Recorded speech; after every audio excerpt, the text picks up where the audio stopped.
Welcome back. Well, here's a question for you. What do Formula One ace Lewis Hamilton, tennis star Venus Williams, former US President Bill Clinton, and the singer Erykah Badu all have in common? Well, they've embraced veganism.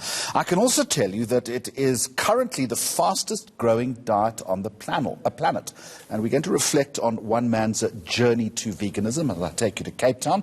Garth Tabrez, good morning to you and a very warm welcome. Also joining us via Skype in just a moment is Liz Barkley, a future studies and systems thinking lecturer at Stellenbosch University. But Garth, I want to start with you first of all. What did you have for breakfast this morning? I haven't had breakfast because I was nervous. You don't eat before you have an interview. Everybody knows that. So you'll be having a little light brunch later on. What's on the menu? Actually, there's a vegan lifestyle festival on in Cape Town in Constantia later today. So I plan to stuff my face with absolutely every single kind of vegan junk food that I can possibly lay my hands on, that I have space for. So when I hear the words vegan and junk food in the same sentence, that seems to be very contradictory, because this is all about promoting a healthy lifestyle. But before we get there, maybe let's get your best definition of a vegan and why you think it's garnering so much attention, not only in this country but around the world. You see, it all comes down to semantics, and this is where the problem lies with veganism and a plant-based diet. Essentially because there's such new concepts to the world that everyone is slightly confused as to actually what they actually mean. So veganism and a plant-based diet work together, but they're also completely unrelated. So veganism, by its only definition, is a way of living which seeks to exclude any exploitation to animals, any form of cruelty, and that's obviously through your diet. Where plant-based diet specifically is food that is centered around what I call whole, God-made foods, natural ingredients, grains, vegetables, fruit, that kind of thing. So you can be a vegan and eat junk food, or you can be a vegan and eat a predominantly plant-based diet, which tends to be completely healthy. So what was your journey to this lifestyle then? Did you have a sort of a Damascene moment where you decided, enough was enough and you needed to change things? My journey is something of a soap opera tale. It's a little bit unbelievable. I went to see a fortune teller. I wasn't having any of it. I wasn't going to believe it, but I sat down and I rolled with it, and she was accurate about every single area of my life, down to the finest detail, until it came to health. And she said to me, she turned over a card, and the card said food, and she said, "You're going to become vegan."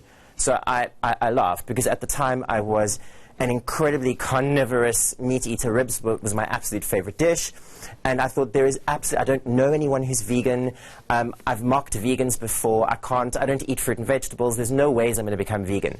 And 1 month later, I sat down to a rack of ribs at a restaurant, and the waitress brought the ribs, put them down in front of me, and something shifted in me. I looked at it and thought, I feel like I've eaten too much meat. Maybe I need to have a little bit of a break. So I went off meat just for about a month, and I thought, okay, I'll eat chicken and fish.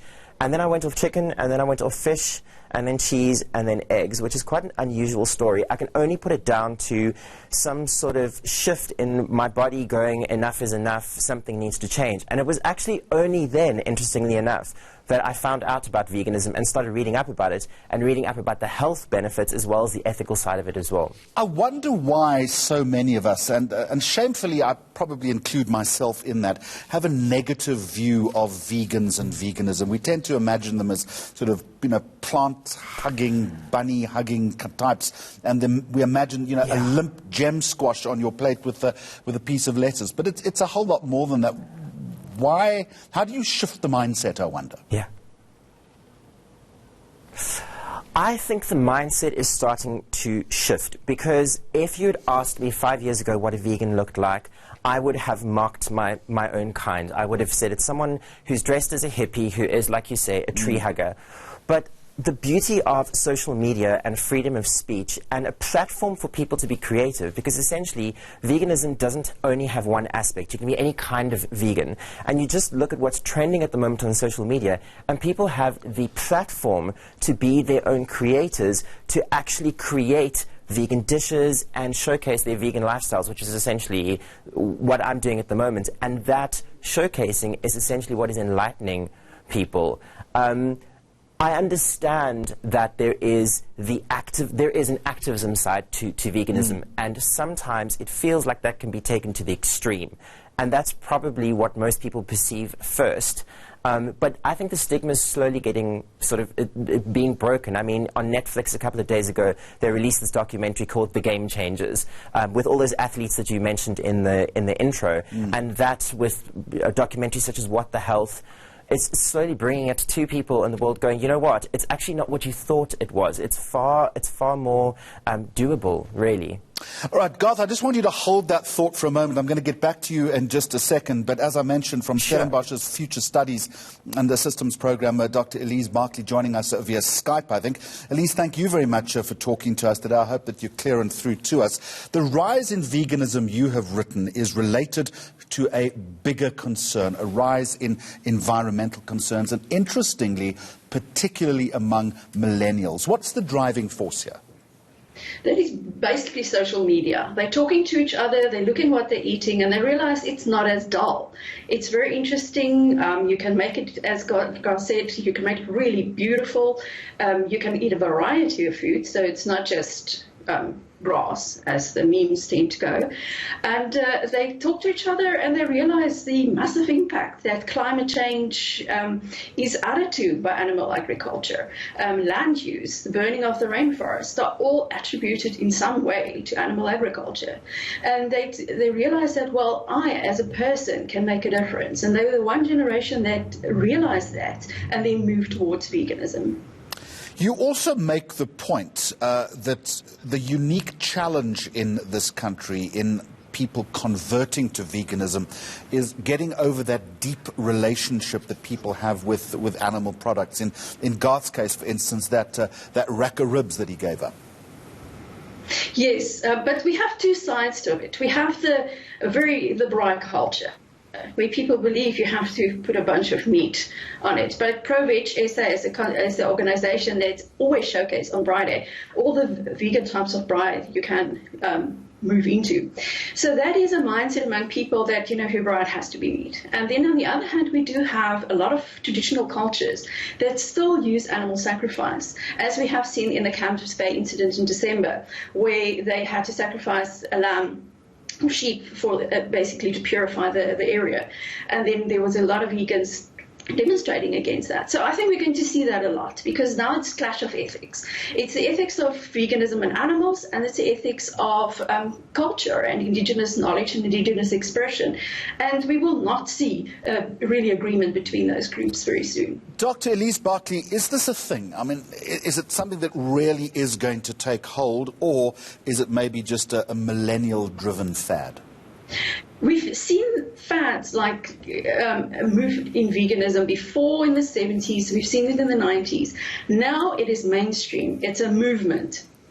And a lot of people that transition. Now, in the 70s and 90s, there were not that many choices. There were not Impossible Burgers. There were not restaurants like Spur having a plant-based menu. It was really a struggle. Now it's easy, and it's easy to maintain. And if you keep watching movies like the one mentioned and Cowspiracy, then you see social media as well. They go and photograph and film what happens to animals. And that is a mind shift that takes place that will be permanent. I do, however, see more people moving to flexitarianism, where they will reduce meat to maybe once a week, cheese once a week, because a lot of people say, I could be vegan, but I love cheese. Now, again, there's a lot of innovation taking place. Vegan cheese, vegan alternatives, plant-based alternatives to burgers. And that transition junk food helps a lot of people to move towards the more plant-based lifestyle, where basically they go to the farmer's market and make their own food. So there is going to be a staggered movement, but it's not a fad. Doctor, did you just use the word flexitarianism? Is that? Yeah. So that's when people just diminish the use of something, but that's a bit of a cop-out, isn't it? But it's better than not. It's better than eating meat like 3 times a day. Yeah. A lot of studies, if you do veganism properly, show health benefits over the long run. Okay, Garth, let me come back to you in Cape Town. Let's stop talking about theory and let's talk about what you're actually putting into your mouth. So let's get back to the replacement for that rack of ribs that you gave up. I mean, how creative can you get in this space? Well, the thing is that I like to look at it this way. I never think of what I can't eat. That's sort of the paradigm shift that one has to undertake when one becomes vegan. I can't have X, Y, Z, A, B, C. Rather think of what you feel like. So let's say you are a newly converted vegan who enjoys the taste of meat, which most newly converted vegans do because, like the doctor said, you grow up in a certain cultural eating all those, meat around family-centric occasions. There is a vegan replacement for absolutely everything. There's a young start-up company in Cape Town that have started making vegan chicken wings that I tried for the first time last night, that are gluten-free, they are high in protein, they are absolutely exceptional. And we had that for dinner last night with rice, like a stir-fry rice dish, which was absolutely fantastic.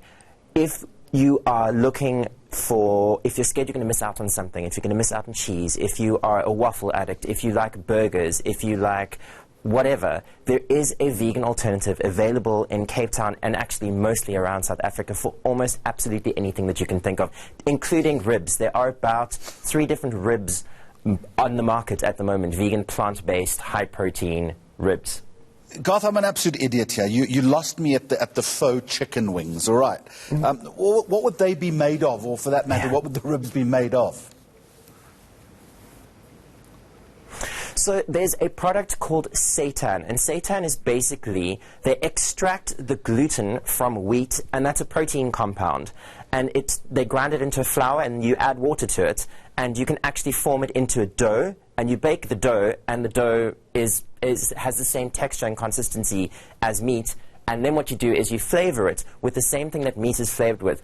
The thing that people need to remember is meat doesn't actually really taste like much. You put coriander on biltong. You use chicken spice, which is actually vegan, believe it or not. You put chicken spice on a chicken breast because chicken breasts actually taste like nothing until you season them with something.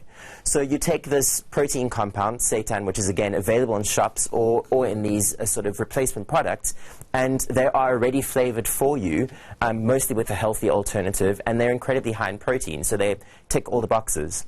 Oh, Garth, you really are starting to annoy me because I think you might be converting me very, very slowly. So I'm going to come right back at you, okay? And I'm going to say to you, it's all very well and good, and Dr. Barkley, you can also wade in on this in just a moment, but this is a very expensive, indulgent form of lifestyle, isn't it? I completely disagree, and I'm going to tell you why. Is because if you think of going to a steak restaurant, so we're going to talk about an average family that maybe once a week eats out as a treat, or maybe even twice a month. When you go to that restaurant, how much are you willing to spend on a steak? Maybe 120 Rand, 150 Rand, 180 Rand. I have no idea. I haven't bought steak in about 4 years. And that's the amount of money that you're going to invest in that meal.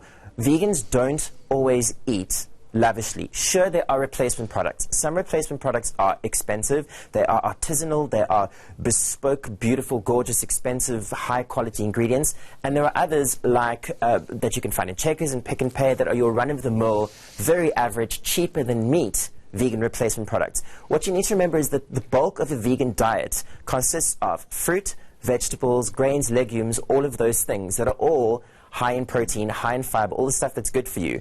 So adding those replacements is just literally either bulking up the meal or, as you say, treating yourself and living a little lavishly. You have to remember that most Asian diets as well are centered around things like rice, which makes up the bulk of, or tofu, that makes up the bulk of a meal. So I agree with you when you say that veganism can be expensive, but that really depends on what you buy. If you're eating the meat alternative steak 5 nights a week, and you're having bacon for breakfast, and you're having a chicken sandwich for lunch, that's an expensive lifestyle. But vegans don't eat that way. Okay, you've convinced me. Don't go away just yet, Garth. I've got 1 or 2 more things to ask you. But Dr. Lise Barkley, back to you. You also say that there is, if there is a notable move towards a vegan lifestyle, there's an economic upside here, the opening of new restaurants, cookbooks, and the development, as Garth was just talking about, of alternatives to meat. So there's a real positive here if it's perhaps embraced with more vigor. Yes, absolutely. As Garth said, there's so many alternatives already, and food science are realizing that. So they're coming up with all these solutions and alternatives. And they realize, well, the footprint might be, for example, almonds. There is environmental concern, but generally everything you can eat as a vegan is in your vicinity and can be grown in your vicinity. Now, back to the previous question about the cost. Now, I work a lot in rural communities with research, and it's basically, it's stump, it's cabbage, it's potatoes, lentils, beans. That's a vegan diet, and a lot of them already eat like that because they can't afford meat anyway. Has anyone worked out, Dr. Barkley, what the vegan economy in this country is either worth or potentially worth? Not yet, no. That's a very complicated study with a lot of research that needs to be done, but it would be great if somebody does. But it is growing tremendously, and that's why you see big companies moving into it, R&D companies moving into it. Now, what we are going to see, a lot of your vegan restaurants complain that they're closing down and they don't have customers. Why? Because we still have 1 or 2 vegans in a family, and then you have the rest of the family still eating meat. So where do they go? They go to your normal old-style restaurants, because increasingly they are providing vegan options because they realize, wait, this is a big market. So we see it's like the zero-waste stalls as well. We're going to see that the zero-waste shops, as more of your shops move towards that, they are going to suffer. And we see that with vegan restaurants. And so many of them close down because that basically elitist culture, one can put it that way, is disappearing because it's becoming a mainstream lifestyle. That's exactly the point that Garth was making. Garth, you're among friends here. Tell me honestly, have you ever cheated? I bet you have. I have. And I'll actually explain exactly what's happened. My grandmother, who passed away about 6 months ago, about 2 years ago, she invited me to her house, and she had made a macaroni cheese and had said to me that it was vegan. And clearly my poor grandmother didn't understand the definition of veganism, and I couldn't break her heart, so I ate the macaroni cheese, and that's the only time in 4.5 years that I have ever cheated. And I have to say that the only definition of veganism is as far as is possible and practical. I mean, we don't live in a vegan world. I'm not promoting that we cheat or that we occasionally, slip something onto our plate, but I'm saying in those kinds of circumstances, what do you do? It was easier for me to eat the food and just leave it at that. We acknowledge your confession on national television. All right. Just a final one to you. Guilty. I mean, how do you shop, and are supermarkets embracing this? I mean, if you walk into a Pick and Pay or Woolworths or Checkers or wherever you go, is there a greater propensity to put product on shelf? Absolutely. I mean, it's crazy. When I started my platform called Cape Town Vegan, there were hardly any products in the stores. And I started my vegan journey when the trend started taking off in South Africa. Now it's got to the point where there are virtually new products every single day, so much so that I can't keep up with buying everything that's new to actually try it. So Woolworths, Checkers, Pick and Pay, all of these places are now recognizing that trend. They're jumping on the bandwagon. That's good for the vegan movement. It's good for those following a plant-based diet. And like Dr. Lise Barkley said, it's good for the economy, which is really important. I mean, any shop. I'm happy to take you shopping. I'm in Joburg next year. We can go for a vegan shop together. It is just like any other normal shop. You just need to know what to look for. That's the easiest thing. All right, Garth, game on. I'll take you up on your challenge. Elise, I'll put the final question to you. You're sitting in... Garth, good talking to you. Elise, I'll put the final question to you. You're sitting in Stellenbosch. I presume that you're not a vegan yourself, because there are no vegans at all in Stellenbosch.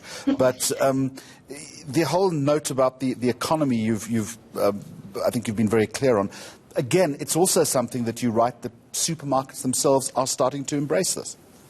Yes, like I said, they've moved tremendously in it. He omitted Spire, which was one of the first shops to actually stock vegan alternatives in bulk and all over the place. So they're moving towards it. And basically, what can you buy in a taxi rank? You can buy vegetables.